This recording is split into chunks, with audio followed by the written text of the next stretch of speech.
I am Regine P. Kabaktolan from BS Cream Minology 4 Block A. For today's video, I will discuss ballistics. So, what is ballistics? Ballistics is the science that deals with the motion, behavior, and effects of projectiles, especially bullets, gravity bombs, rockets, or the like. The science or art of designing and hurling projectile so as to achieve a desired performance. Um, Technically speaking, it refers to the science of firearms identification, which involves the scientific examination of ballistics exhibits such as fired bullets, fired shells, firearms, and allied matters used in crime. So, there are different branches of ballistics, which are the interior ballistics, transition ballistics, exterior ballistics, terminal ballistics, and the main branch of ballistics is the forensic ballistics. So, first is the interior ballistics. What is interior ballistics all about? It is the study of motion or projectiles within the gun barrel. It deals with the temperature, volume, and pressure of the gases, resulting from combustion of the propellant charge in the gun. Interior ballistics involves the first is ignition of the primer, second is flames is produced, third combustion of the gunpowder, fourth is energy that is generated, fifth is force or pressure developed, sixth is velocity of the bullet from the chamber to muzzle, seven is rotation of the bullet, and last is engraving of the cylindrical surface of the bullet. French ballisticians determine the relationship of muzzle velocity to length of barrel by measuring the velocity of a musket ball and cutting off a portion of the barrel before taking the velocity of the next shot. By using the results of the experiments and advance in chemistry and thermodynamics, ballisticians develop formulas showing the relationship between muzzle velocity and width and shape of projectile. Here are some terms of interior ballistics. First is action, referring to the mechanism of a firearm. Second is burning rate, an arbitrary index of the quickness that burning propellant changes into gas. Burning rate is controlled by the chemical composition and the size and shape of the propellant grains and the pressure at which the burning takes place. Third is bulk density, the ratio of the weight of a given volume of powder versus the weight of the same volume of water. Fourth is chamber pressure, the pressure generated within the chamber erroneously called breech pressure. Fifth is hang fire, occurs when a cartridge fails to explode on time or delayed in firing. Last is misfire, total failure of a cartridge to discharge. This is different from hang fire where it's merely a delayed combustion, while misfire a complete failure to restart combustion. Second is the transition ballistics. Transition ballistics is the study of the projectile's behavior when it leaves the barrel and the pressure behind the projectile is equalized. So, kining transition ballistics, ang studyhan ani kay ang behavior sa bala after ma-pull ang trigger and ang paggawa sa bala didto sa barrel.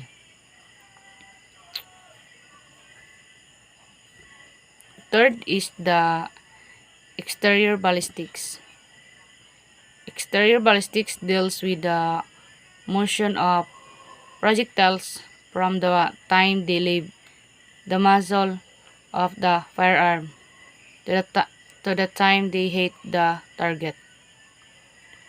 The flight of most bullet or projectile does not exceed 30 seconds at maximum range which for almost any firearm is obtained at an elevation of about 33. There are some conditions in exterior ballistics. A is velocity, speed per unit of time. B is energy, fatal equivalent of a bullet. C is yaw, the unstable rotating motion of a bullet. And D is gyroscopication, refers to the stillness of its rotating motion and attain its highest momentum or stability in flight and penetrating power. In exterior ballistics, elements such as shape, caliber, weight, initial velocities, rotation, air resistance, and gravity help determine the path of a projectile from the time it leaves the gun until it reaches the target. It includes, first is muzzle blast. The noise created at the muzzle point of the gun due to the sudden escape of the expanding gas coming in contact with the air in the surrounding atmosphere at the muzzle point. Second is muzzle energy. Energy generated at the muzzle point. Third is trajectory. The actual curve path of the bullet during its flight from the gun muzzle to the target. The following are the kinds of trajectory: straight horizontal line, parabola like flight, vertical drop. Fourth is range. The straight distance between the muzzle point and the target. Fifth is velocity. Rate of speed of the bullet per unit of time. Six is air resistance.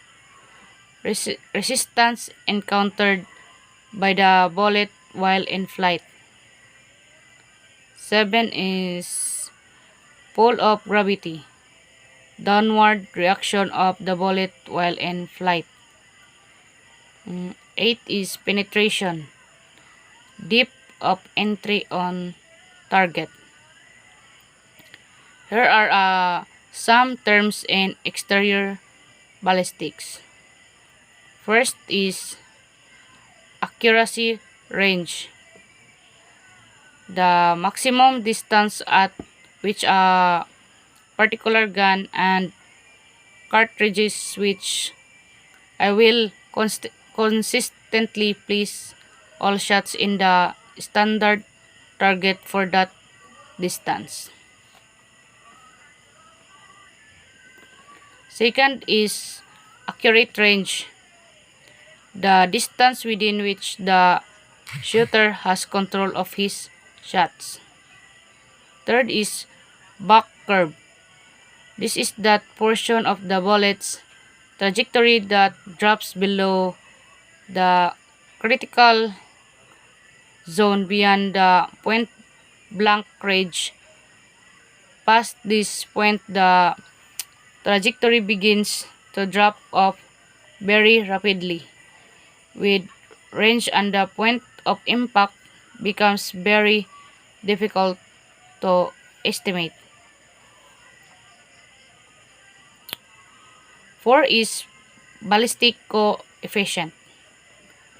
That means that the bullet may lose its speed very rapidly during its flight. The air. This is a number that relates to the effect of air drag on the bullet's flight, and which can be used to later predict a bullet's trajectory under different circumstances through what are called drag tables.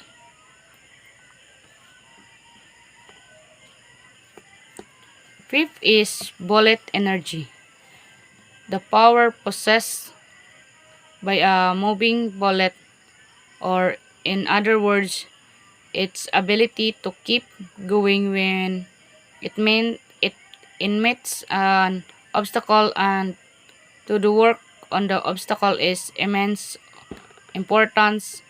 For obviously, the more power a bullet has, and the harder to, it is to stop, the more effective it can be as a weapon. 6 is bullet trajectory. This is the bullet's path as it travels down range. It is parabolic in shape, and because the line of the bore is below the line of sight at the muzzle and angled upward, the bullet's path crosses the line of sight at two locations. Fourth is terminal ballistic. Terminal ballistic, it is the study dealing with the effect of the impact of the bullet on the target. Penetration of the bullet is of prime interest. Penetration is important also in determining safety requirements for target backstops.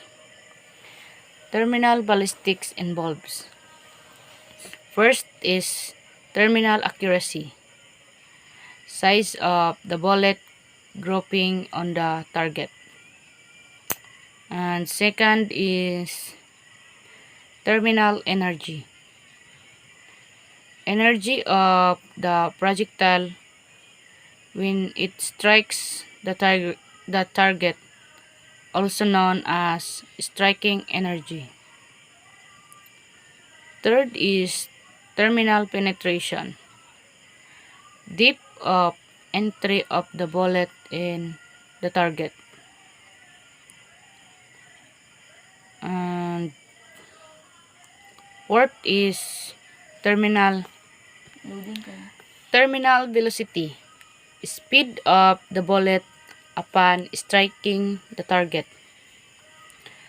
Terminal ballistics also deals with the destructive actions and effects that occur at the end of the projectile's flight as an integral and undeformed body.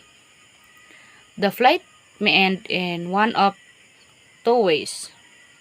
First is the projectile may strike a solid obstruction, or second is its metal case may be broken by the explosion of a bursting charge. And shots ballistics. Shots ballistics deals with the attributes and properties of shots and pellets. And choke, when the diameter of a barrel of a shotgun is the same throughout the bore. It is called through cylinder. And wound ballistics. Wound ballistics, it is the study of the effects of projectile to human body. Gunshot wound. It is an open wound produced by the penetration of bullets lodged within the tissues of the body. The bullet, which was propelled from the gun, as well as the flame from the heated expanded gases in short-range fire, is the one that produces injury. Three basic kinds of GSW. The GSW is gunshot wound, distinguished by the proximity of the weapon. First is contact. Gun muzzle pressed against or within an inch or two of the body. Last is distance discharge, over 2 feet or 3 feet. Range of fire, an important aspect of forensic ballistics. First is muzzle pattern. Indicates contact wound and are often observed in suicide cases. The whole charged projectile wads if any smoke, unburnt or semi-burnt powder particles and hot gases enter into the target. Second is scorching, caused by the flame or hot gases, not by the hot projectile as is commonly believed. It is also known as burning of charring. Third is blackening, caused by the deposition of smoke particles by all types of powder at close range. Being light particles, these soon lose their velocity and get deposited of any material available in the path. Tattooing, caused by the embedding of unburnt and semi-burnt powder particles into the surface of the target. These particles are slightly heavier than the smoke particles. Other gunshot wound characteristics. First is pink coloration, caused by absorbed carbon monoxide in the skin and flesh. Second is dirt ring, deposited by the some projectile which carry greases on them around the wound.